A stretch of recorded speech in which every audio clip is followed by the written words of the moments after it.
Praise the lord. యేసుక్రీస్తు నామములో మీ అందరికీ నా వందనాలు తెలియజేస్తా ఉంటున్నాను.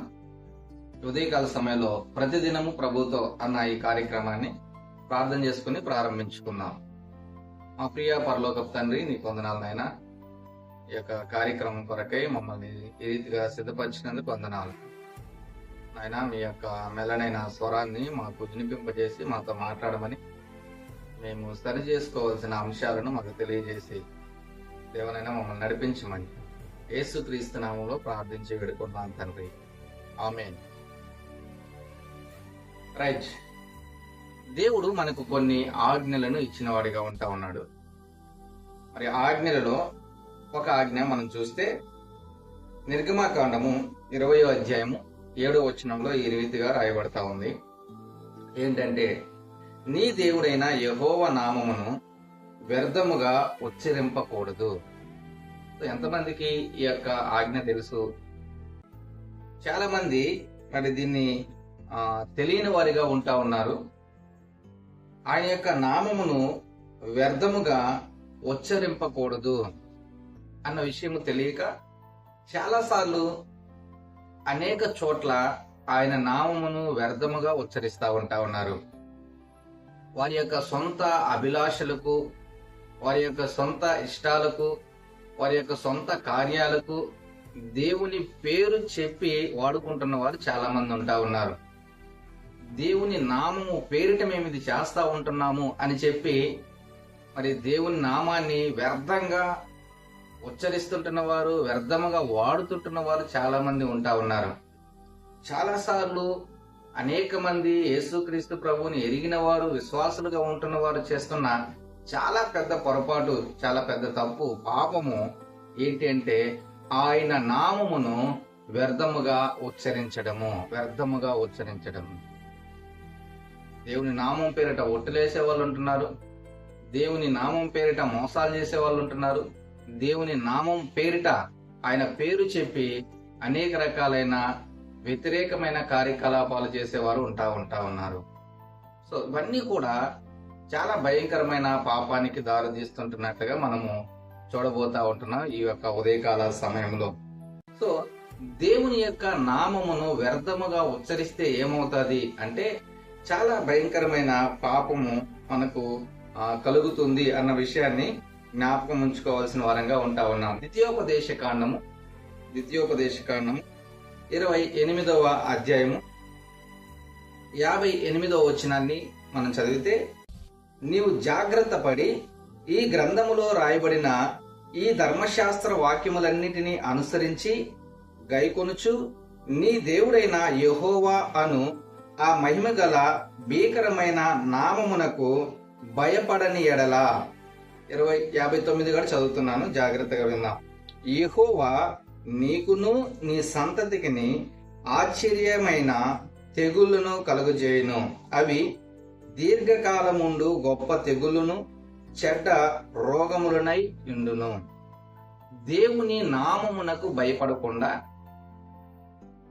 దేవుని యొక్క గొప్ప నామమునకు భయపడకుండా, మహిమగల భీకరమైన ఆయన యొక్క నామమునకు భయపడకుండా మనము ఏదైనా చేస్తున్నట్లయితే, ఆయన నామమును వ్యర్థముగా ఉచ్చరించడము, ఆయన నామం పేరిట ఏదైనా తప్పిదం చేస్తూ ఉండడం జరుగుతూ ఉన్నట్లయితే 59వ వచనంలో చెప్పబడతా ఉంది, చాలా భయంకరమైన శిక్ష అనుభవిస్తారు. దేవుడు ఒక ఆజ్ఞ మనకి ఇచ్చాడు అంటే దాన్ని ఖచ్చితంగా మనము తూచా తప్పకుండా పాటించవలసిన వారంగా ఉంటా ఉన్నాం. ఏం కాదులే అని చెప్పి ఒకవేళ తెలిసి కూడా చాలా మంది చాలా సార్లు మరి ఈ పొరపాటును చేస్తున్న వారిగా ఉంటా ఉన్నారు. క్రైస్తవులుగా ఉంటున్న వారు అనేక మందిని చూస్తా ఉన్నట్లయితే హల్లెలూయా హల్లెలూయా అని పదే పదే ఒక పదాన్ని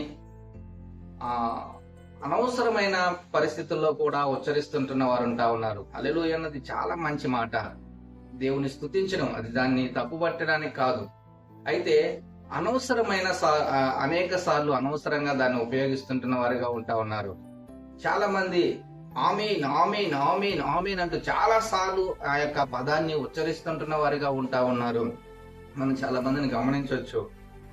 మరి మాటలో అయినా సరే, ప్రార్థనలో అయినా సరే, ఇంకా దేంట్లో అయినా సరే, వాక్యములో అయినా సరే, అబ్బో ఎన్నిసార్లు ఆ యొక్క పదాన్ని, ఆ యొక్క పేరుని పలుకుతుంటున్న వారిగా ఉంటా ఉన్నారో కదా.